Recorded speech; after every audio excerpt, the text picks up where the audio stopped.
我发现大家在许愿的时候很容易会说，拜托拜托，请给我正缘，拜托拜托，请给我真命天子，拜托拜托，请给我好的人。我那时候就会想，如果说众神是一间公司的话，我觉得月老是最常去楼下抽烟的那个人，就觉得我太难了。Hello， 大家晚上好，我是忙嗨。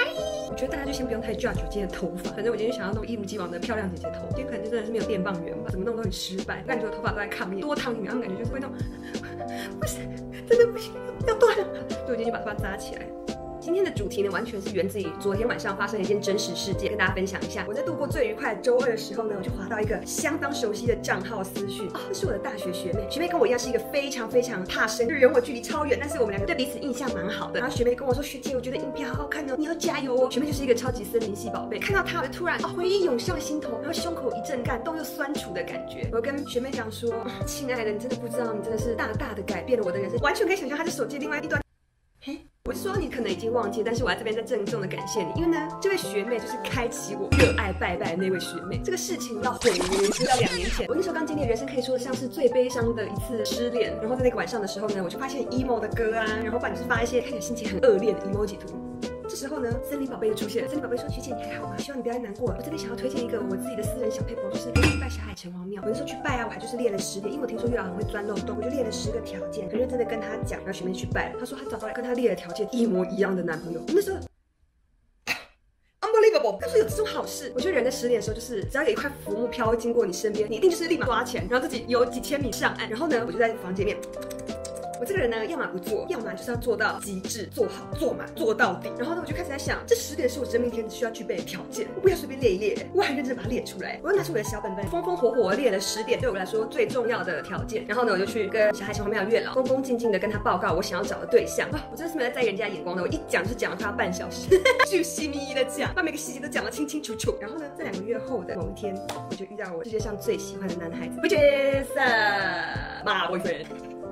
我男朋友啦，我男朋友。后来我就觉得这件事情太酷了，真的太酷了。我觉得不行不行，我必须把这个爱传下去。毕竟我朋友也不是太多啦，我就把所有的单身的朋友都这样讲过一遍。我前后分享给了5个至亲好朋友，成功率吗？100%。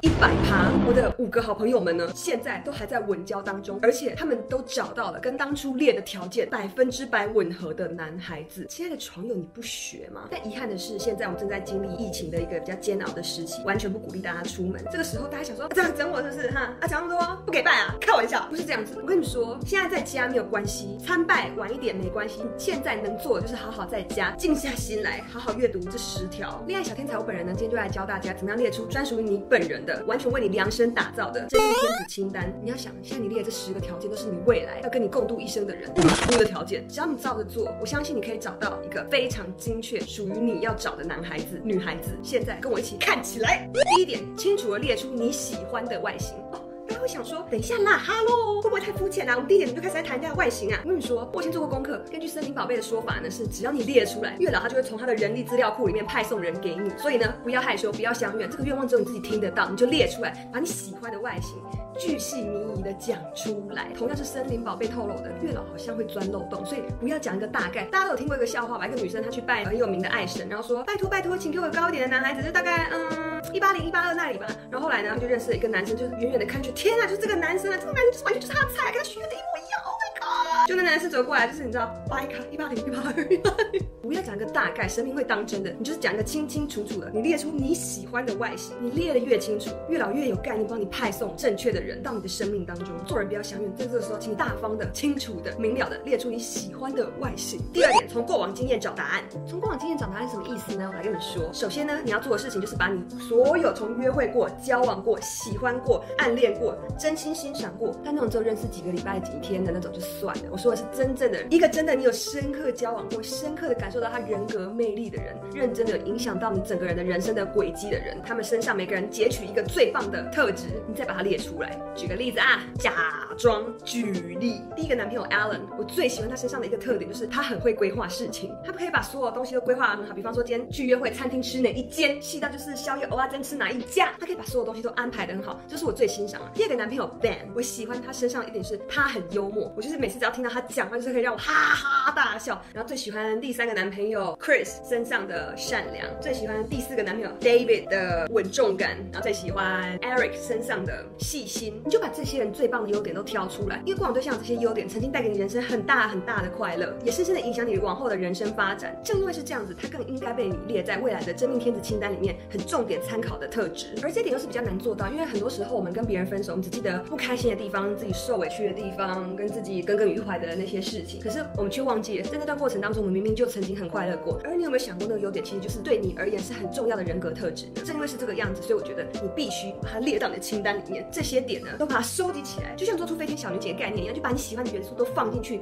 糖、香料，还有美好的味道，这些就是你自己最适合的对象，就是这个意思。怎么这么会讲啊？第3点，经济条件怎么样？是不是想狮子大开口啊？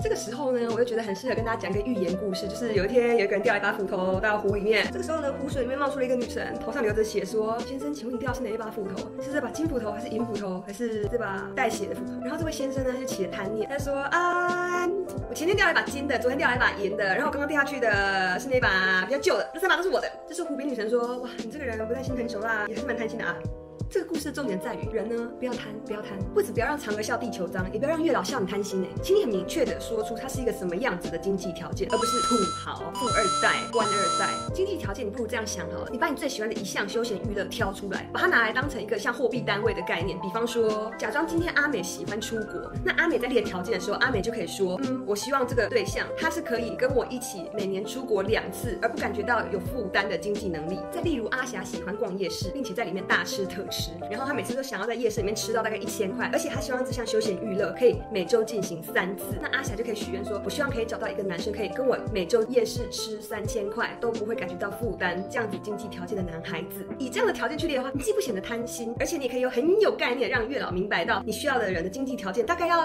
多少可以负担这样的一件事情。重点还是一个，就是做人真的不要贪。所以如果你一下子太靠高远的话，那这个清单我比较担心的是你可能就会白列的这样子。第4点，不要讲概念，讲出明确的事情来。我发现大家在许愿的时候很容易会说，拜托拜托，请给我正缘，拜托拜托，请给我真命天子，拜托拜托，请给我好的人。我那时候就会想，如果说众神是一间公司的话，我觉得月老就是最常去楼下抽烟的那个人，就觉得我太难了。我可以明白，大家在面对感觉至高无上的神明的时候，很容易会紧张，很容易会怯场，所以很容易就是讲一讲词穷。所以呢，这正是我们必须要先列好清单的理由。神明不会苛责你列好清单，他会觉得你很有心啊。喜欢善良的人，就说希望他会做公益，不要说要找喜欢运动的人，请说喜欢爬山、冲浪的人。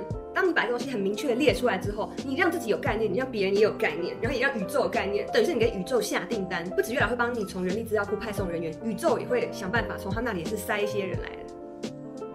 第5点，请你务必把价值观、金钱观、世界观通通列进去。哪个想去拜月老的人，他们都想要得到一份幸福。而幸福到底是什么？对有些人来说是大狗、大冒险、大自然，可是对有些人来说是小猫、小套房、小确幸。你们两个都是很想要幸福的人啊，可是2个价值观就不一样啊。所以这件事情是你绝对要首先考虑进去的。比方说，这个人不一定要爱 fashion， 但是他一定要跟我一样会花很多钱去吃美食。又比如说，这个人家徒4壁没关系，但他要跟我一样喜欢周游列国，不管是住青年旅社啊、住寺庙啊，还是睡在路边搭帐篷啊，一年花2个月的时间壮游40几个国家那种人。在开频道的时候跟大家分享过，很会帮自己画重点是一件多么重要的事情，代表头脑很清晰，你也很了解你自己。所以呢，不一定要写的巨细靡遗，要列了265点。可是呢，请你把对于你来说最重要的东西，有符合金钱观、价值观、世界观的东西，把它写进去你的条件里面。第6点，务必慎重考虑家庭关系、社交生活。当你跟另外一个人相爱是2个人的事情没有错，可是当你跟一个人相爱之后呢，就是2个生活圈的事情，2个人的生活圈都会互相影响到对方的心情。那我自己举例子好了，我跟妈妈的关系是非常非常亲近的，我可以就是随随便便一天跟妈妈讲电话讲1个小时起跳。当你来自一个这样的家庭，然后你发现另外一半的家庭竟然是整个晚餐时间1句话都不说，而且大家都习以为常。再比如说我好了，我是一个热爱待在家里的人，可是我的另外一半是一个他只要在家里面多待1秒，他会觉得自己快要窒息的那种热爱外面切头狼的生活那种人。就算我们很相爱，我只能说我们2个都痛苦。避免像这样子遗憾发生，不如我们一开始就先把我们条件先定好，不用在日后为了这种事情就是很挣扎，还是很伤心，还是很头疼这样。一开始我们就先把这件事情先想明白了，他跟我一样是家庭关系很亲密，然后呢有自己的社交圈，然后呢可以找到在家跟在外面的一个均衡值。无论你是怎么样子的人，希望你可以以你自己去做参考。第7点，写出你感情瓶颈的解药。这句话听起来好有深意哦，让我来跟你解释一下是什么意思。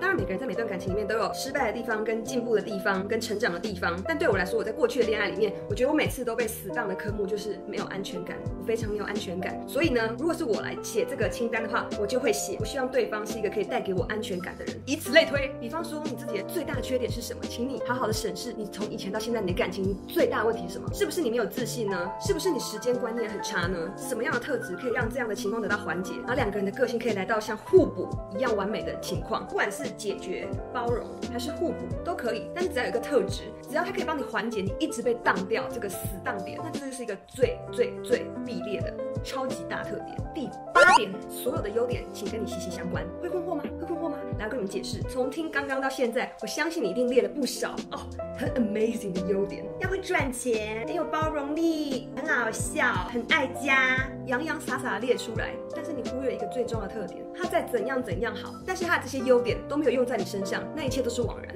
来，让我来教你怎么样调整你刚刚列的这些优点。比方说，你刚刚列了很有幽默感，请你把它调整成他是一个可以用他幽默感让我感觉到每天都很快乐的人。你可以把他很有才华调整成他是一个有才华，但同时又不会显得我很愚笨的一个很有风度的男生。把你自己像分灵体一样剪成一片一片的，全部放在每个他的优点里面，每个优点都与你息息相关，这才是最重要，列这个清单里面最重要的特点。第9点，你确认一下你刚刚列的这些点自己能不能做到。我们刚刚列了这么多点，家庭关系又要好，然后又有时间观念，然后呢又要幽默，然后有好多的特质，然后自己列到你知道直接笑到不行，觉得边写边流口水，觉得哇，就有一个这么好的人要出现了，好嗨啊这样。那你有没有想过，你刚刚列的这些，你自己同时你做不做得到？如果你做不到，先不要急着恼羞成怒，让我来娓娓给你道来。当你按照以上列表呢，你可以更清楚你在追求的是一个什么样子的目标，同时你也可以更了解你自己跟目标之间还有多大的一个距离需要去努力。尽管你还是单身，但是你有了一个努力的方向，努力的目标，因为你自己一直拼命的在做，然后你同时又想着啊，是为了要跟他更靠近，所以我才这么努力的。在这个情况下，你自己变得更加进步了。然后呢，因为像这样子，你一直在想着这件事情，你也在运用着你的吸引力法则。像这样双重的吸引力法则，不止你许愿跟你亲身去做，这样双重吸引力的法则吸引下，大大的增加它来到你生命当中的可能性。第10点，参考让世界更美好。我今天想跟大家分享像这样子，对我来说是一个5颗星私密私藏的大撇步，给你们做参考，但请你不要一模一样的照抄，因为这样会失去你刚刚应该自己去动脑、跟自己思考、跟自己许愿的那个魔力。那我就会觉得这样很可惜。没有一首口水歌会有灵魂，然后它可以让人家感觉到感动的，一定要经过你自己的内化跟你自己的思考重整，它才是一个有生命的清单。让你看一下别人的逻辑是怎么样子，然后你去好好的冷静下来，想一想你自己的清单该怎么列。好，念给大家听。